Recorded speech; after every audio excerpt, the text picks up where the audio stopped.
ओम शांति। प्यारे भाइयों बहनों, आज हम रोशनी के महापर्व दीपावली की आप सभी को बहुत बहुत शुभकामनाएं दे रहे हैं। आज दिवाली का प्रथम दिन, जिसको हम धनतेरस के रूप में मनाते हैं, धनतेरस कहते हैं, पर बहुत सारे लोगों को धनतेरस का अर्थ नहीं पता है और धनतेरस का क्या आध्यात्मिक रहस्य है उसके पीछे भी बहुत कम लोगों को ज्ञान है। इससे क्या हमें प्राप्ति हो सकती है और धनतेरस के पीछे छुपा हुआ आध्यात्मिक अर्थ, आध्यात्मिक रहस्य क्या है, ये भी बहुत कम लोग ही जानते हैं।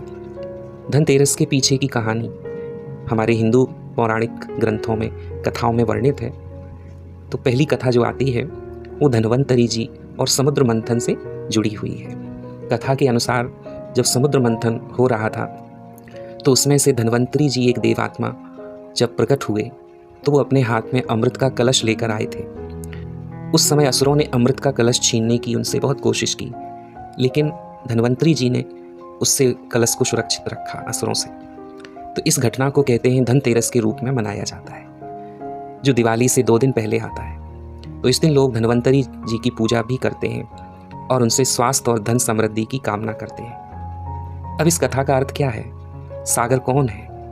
तो परमात्मा को, शिव बाबा को सागर कहा जाता है और उस सागर से जो ज्ञान अमृत निकला उसको धन्वंतरी जी लेकर निकले।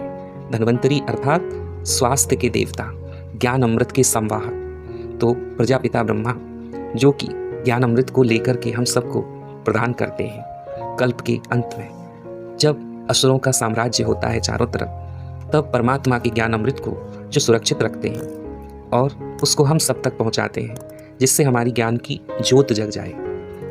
इसके बाद ही लक्ष्मी जी आती है, अर्थात लक्ष्मी नारायण का राज आता है, सतयुग आता है। धनतेरस, धन अर्थात संपत्ति, समृद्धि, तेरस अर्थात 13वां दिन। जैसे 15 दिन शुक्ल पक्ष अंधेरे के होते हैं और 15 दिन कृष्ण पक्ष के होते हैं, उजाले के और अंधेरे के। तो उसमें जो 13वां दिन होता है उसको तेरस कहते हैं। तो धन और 13वां दिन, इसका आपस में क्या कनेक्शन है? क्योंकि लक्ष्मी जी आने से पहले ज्ञान धन बहुत जरूरी है, क्योंकि स्थूल धन का आधार भी ज्ञान धन ही है और इसीलिए इस दिन का महत्व है। इस दिन लोग नए नए कपड़े, नए बर्तन, नए गहने खरीदते हैं, जो परंपरा लंबे समय से चली आई है।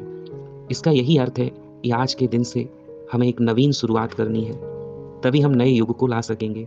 केवल बाहरी रूप से ही नहीं, आंतरिक रूप से भी हमें नए विचार, नई भावनाएं और नए आदतों के साथ जीवन की शुरुआत करनी है। तभी हमारे यहाँ लक्ष्मी का आगमन होगा, तभी हमारी सृष्टि पर लक्ष्मी जी आएंगी, जब हम नवीनता को स्वीकार करेंगे और उसको धारण करेंगे।